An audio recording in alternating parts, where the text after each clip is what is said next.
Hello friends, welcome to so happy. வாங்க இன்றைக்கி என்ன வீடியோவில் பார்க்க போகிறோம். சூப்பரான சைட் டிஷ் ரெசிபிங்க. ஒரு காளானையும் உருளைக்கிழங்கையும் வச்சு சூப்பரான சைட் டிஷ் செஞ்சு பாருங்கள். சப்பாத்திக்கு, பூரிக்கு, தோசைக்கு, சாதத்துக்கெல்லாம் சூப்பராக இருக்கும். இதுக்கு தேவையான பொருட்கள் காளான், உருளைக்கிழங்கு, தக்காளி, வெங்காயம். அளவுகள் நான் ஒவ்வொன்றா சொல்கிறேன். வாங்க இப்போ எப்படி செய்யுதுன்னு பார்க்கலாம். முதல்ல அடுப்பை பற்ற வச்சுட்டு ஒரு வாணலி வச்சுருங்க. 5 டேபிள் ஸ்பூன் அளவுக்கு நான் கடலெண்ணெய் சேர்த்துருக்கேன். நீங்கள் ரீஃபைண்ட் ஆயில், கடலெண்ணெய் எது வேணாலும் சேர்த்திக்கலாம். நான் பெரிய வெங்காயம், அதாவது மீடியம் சைஸில் 2 பெரிய வெங்காயம் எடுத்து பொடியாக நறுக்கி வச்சுருக்கேன்.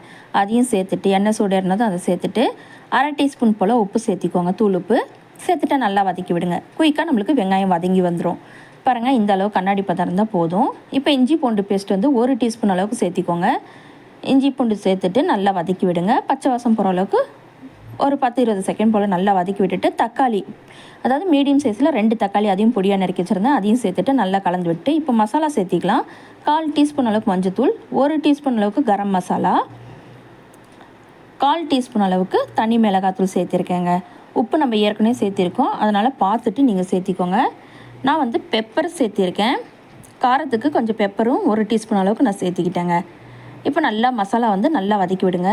பாருங்கள், மசாலா இந்த அளவுக்கு எண்ணெய் பிரிஞ்சு வர அளவுக்கு நல்ல மசாலா வதங்கி வந்துருச்சு.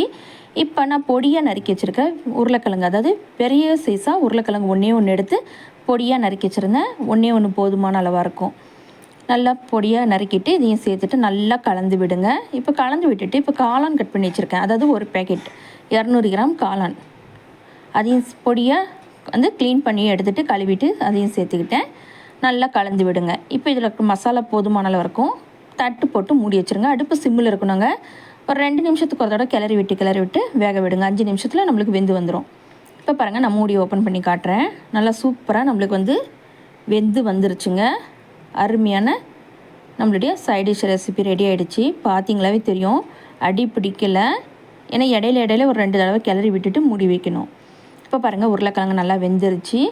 இப்போ கடைசியாக கொஞ்சமாக கொத்தமல்லியும் கருவேப்பிலையும் சேர்த்துட்டு பரிமாறினீங்கன்னா அவ்வளோ டேஸ்ட்டாக இருக்குங்க. இது சப்பாத்திக்கு, பூரிக்கெல்லாம் தொட்டுட்டு சாப்பிட்லாம். தோசைக்கெல்லாம் அல்டிமேட்டாக இருக்கும். சுட சாதத்தில் போட்டு பிசைஞ்சு சாப்பிட்டிங்கன்னா சும்மா டேஸ்ட்டு சூப்பராக இருக்குங்க. அவ்வளோ டேஸ்ட்டாக நல்லாயிருக்கும். ஒரு தடவை நீங்களும் இது மாதிரி செஞ்சு ட்ரை பண்ணி பாருங்கள். அருமையான ரெசிபிங்க. காளானும் உருளைக்கிழங்கையும் வச்சு சூப்பரான சைட் டிஷ் ரெசிபி. நீங்களும் இதே மாதிரி செஞ்சு ட்ரை பண்ணி பாருங்கள். இந்த வீடியோ உங்களுக்கு பிடிச்சிருந்தா லைக் பண்ணுங்கள், ஷேர் பண்ணுங்கள், கமெண்ட் பண்ணுங்கள். மறக்காமல் நம்ம ஸோ ஹாப்பி சேனலை சப்ஸ்கிரைப் பண்ணிவிடுங்க. தேங்க்யூ.